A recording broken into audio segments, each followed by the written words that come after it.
guys? We are back, and today we're going to be doing our first episode out of 3 for our weekly, sometimes bi-weekly, sometimes bi-monthly. It just depends. Talk about Raw and Smackdown live and who had the better show. In episodes 1, we will normally talk about Raw and kind of give a rundown of what we thought, and then episodes 2 we'll talk about Smackdown, and then 3 will be our deciding on who we thought had the better show for the week. So without further ado, me and Isaac here. Hey everyone. We're going to go ahead and get in, kind of talk about Raw, what our thoughts were on it, what we liked, what we didn't like, and then episode 2 we'll be getting deep into SmackDown. So, that being said, what was your thoughts about Raw? I think that Raw had a really good start. Their first episode was really like right out of the gate. They were just running. Finn Balor won the number 1 contendership, and I think that people, since they're expecting something like that to happen every Monday, they think that Raw has lost steam. But I'm the kind of person that with wrestling, as long as they keep a consistency and try to forward storylines that they've made while making ones that kind of interweave, I'm fine with it. I thought Raw was really solid. Obviously, it wasn't as good as the first one because it was such a big show. A few key things that pop out that I really like. Nia Jax and Braun Strowman. I almost called them something different. I don't know why. They're doing like this whole they beat up Ham and Eggers every week, and it really just shows like how monstrous they are. I feel like that's kind of an old school approach to building up just any big guy that they want, and especially someone like Braun Strowman, who frankly can't wrestle to save his life, needs something like that to where he can just be like, here's a 25-second squash match or a 90-second squash match. Other than those two things, which I feel like they're going to start doing consistently week after week, I'm not a huge fan of Roman Reigns, but when he came out and challenged Rusev for the title, I liked that because I think Roman Reigns is a lot better when he doesn't speak. And his wrestling's fine. I mean, it's not my style that I like, but I mean, he can put on some entertaining matches. That stuck out for me, and I like what they're doing with the women felt big this week. They started off the show, and then the guys kind of came out to like reinforce that, like, no, this girl, she's the real deal, and she's the real deal, and of course, anything Enzo Amore does is gold. So those are kind of the key points that really pop out. And other than that, it was just Raw's 3 hours used to be really tedious to watch. Like there was a lot of stuff that I was just like, all right, cool, this is piss break. I'm gonna go make a sandwich. It's starting to flow a lot better and be a lot easier to watch, and I think that that's something that really sticks out, just in the production of the show itself. Yeah. God, where do I begin? First, I mean, the show kicked off with Sasha, Sasha Banks, and then Charlotte come out and running her mouth, and then like their promo with each other back and forth. Like it's been a long time since I've really like actually cared about a promo between two diva wrestlers. And I really enjoyed like the comment she made to the whole one night stand. With Ric Flair. Like that was like, oh, I was a little dirty. I was watching it with Dad, and we just like looked at each other, and we were like, oh, she went there, which was funny because women matches have normally been piss breaks. So, right. And you might actually laugh at me, but when someone started talking on the mic from the back, I thought it was Kevin Owens at first. I was like, really? I was like, what? And then Jericho comes out, and I'm like, oh my Lord, what is Jericho going to do? Gold. I was like, just come out here. And so he was coming out, and he was, talking. And then when he, like, immediately took Charlotte's side, I was like, okay, we're getting ready to get a mixed tag match.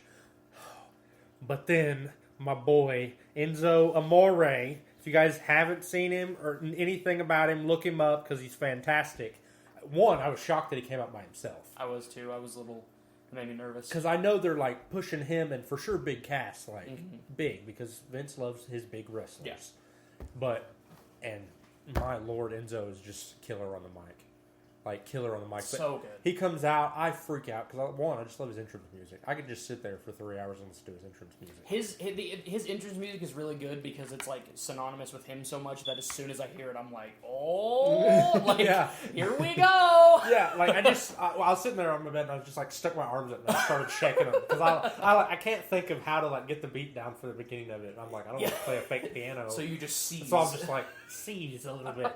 But, no, he come out, and, dude, him and Jericho, I was like, this is gold on the mic right here, back and forth. I'm like, this is great. I'm already digging Raw. And then they, of course, Mick Foley come out and set up the mixed tag match. I was excited for it, and I'm pumped for it. But as much as I like him, Enzo Amore cannot wrestle. He's not very good. He's not.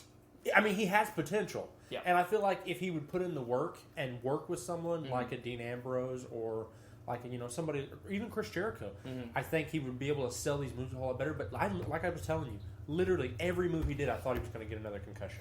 Drop kick, concussion. Jump off the top rope, concussion. Do a clothesline, concussion. Hot tag Sasha, concussion. Yeah.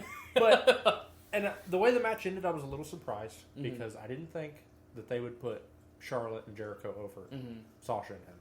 But, dude, I can say the way he sold the Codebreaker, I loved it. So I was like, okay, you can sell moves. You can't do them, but you can sell them pretty good. So I was really impressed by that. And then another aspect for me, which I was wanting to talk to you about, because I almost texted you, but I was like, no, I'm going to say this for the podcast.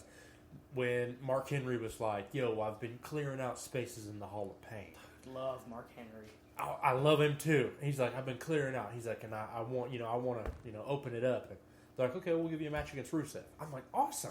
And I was even excited because I was like, dude, if he wins the belt and then they like start doing something with him again, I'm like, that'd be great. And then I kind of figured it might happen that way. That way, Rusev and Lana could have time off since they just got married in real life.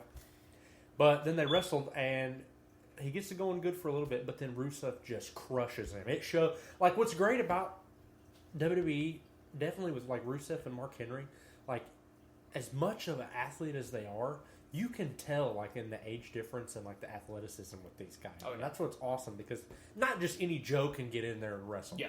You got to be in shape. Yeah. And Rusev showed how much better a shape he was in than Mark Henry. However, Mark was throwing him around. And I love that. I love whenever Mark, because Mark's smaller, like size-wise, or I guess height-wise, but like width, he's a big boy. And so him throwing Rusev around, who I think is like an even bigger guy, until I see him together, I was impressed by that. Yeah. But then when he slapped him in his finisher, I can't even remember Rusev's finisher's name. The Accolade. Yeah, the Accolade. It's just Camel Clutch. Yeah, so yeah, Camel Clutch McGee. When he slapped him in it and then he tapped out, I was like, okay. I was like, I get it. And I didn't know exactly what they were going to do, but when Roman's music hit, I actually for like in a long time was like, I'm excited. I kind of was too, but I also am very cautious because I'm like, I with Roman Reigns, I want people to like him. Yeah. And I'm a firm believer that when you go to a show to support or not support somebody, if they're a face, you cheer for them. Right. And if you hate them, you cheer for them as loud as you can. And if they're a heel, you boo for them. Mm-hmm.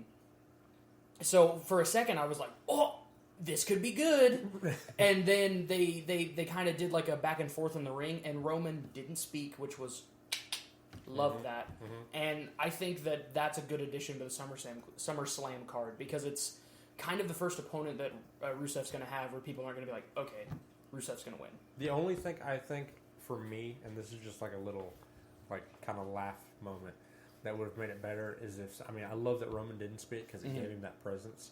But in my mind, I was thinking, how funny would it be if he would have come out and he would have been like, I'm not the top guy. I'm not the jobber. I'm the mid-carder. I'm the mid-card guy. I would have been like, oh my God. So, I was. When he came out, I was super excited because I was like, holy crap. We've seen it before, but I was excited because this Rusev, after the match he just put on with Mark Henry, does look unbeatable for any mid-card talent on the show right now. And then when Roman came out, it didn't even cross my mind. As much as I knew, like, everybody was posting in the comments on stuff that they wanted him to drop down the mid-card and, like, his push was over. When he come out, I was like, man, this is something that I didn't even realize I actually wanted. Yeah. And this, like, just like you said, adds that depth to going into SummerSlam for Raw that really is like, here's another match we're going to throw at you. Because SummerSlam's like my WrestleMania. Yeah, me too. I love SummerSlam. SummerSlam, it's been my favorite ever since Orton won the belt from Benoit. That's been my favorite pay-per-view ever since. Yeah. And, WrestleMania, of course, it's the grand spectacle and everything, but SummerSlam's like we're halfway to that point, and it's warm, and everybody's tan, and we're all going to wrestle. Yeah. So, for sure, I was excited about that. Braun Strowman, I don't really put a lot of weight in him because I just feel like he's a smaller like what they're doing with him now, like a smaller Great Khali, but like a bigger Ryback. He's just coming out and destroying guys that you don't even know. Yeah. So I'm like, okay, well, obviously they're building him up for something. So let him keep building him up. I do like that because eventually you're going to have to get him to the point where it's like, this guy's unstoppable. Yeah. He's beat everybody. And then have someone come out who poses an actual threat. Right. And the Rusev thing with Mark Henry is really good because Rusev is he's ridiculously strong. And you put him up against someone who is bigger like Mark Henry so he can throw Mark Henry around and people be like, well, Rusev looked really good. Yeah. And they're doing that with Strowman along with putting him with people who are just local guys who are basically there because they can take a good bump. Right. And eventually you'll put him with someone who has a little bit more name value to where they're like, oh, this will be interesting, and who will be able to get thrown around too, but also carry him to a good match. So I think like the booking psychology behind it's really good with him, and I'm interested in it. So when it comes up, like my dad's just like, nah, I don't want to see that. But when it came up with me, I was like, that's interesting. I want to keep seeing stuff like this. And the what do you think of like what they're doing with the New Day in the club? I mean, just kind of like a brief rundown. I like the club, and I think they could. I'm never going to get tired of the New Day, but I think keeping a belt on someone for this long can get boring. And if you throw them on the club, it'll legitimize the tag titles a little bit because they are a force to be reckoned with. Right. Okay, and then before we get to the main event part, what did you think of Jinder Mahal coming back? I like what they're doing with Heath Slater, and he came out with somebody, and I was like, oh, cool, who's this guy? And they were like, it's Jinder Mahal, and I was like, okay. And then I started remembering, like, just random things that I've logged back about Jinder Mahal, and I was like, this dude was, like, almost the first NXT champion. Yeah. And now he's, like, you know, part of 3-man band and 2-man band. But I think it's interesting. Are you glad to have him back? In a way, I'm weird, and I like mid-carders like that, and I think he could be an IC champion if they did it right. Easily.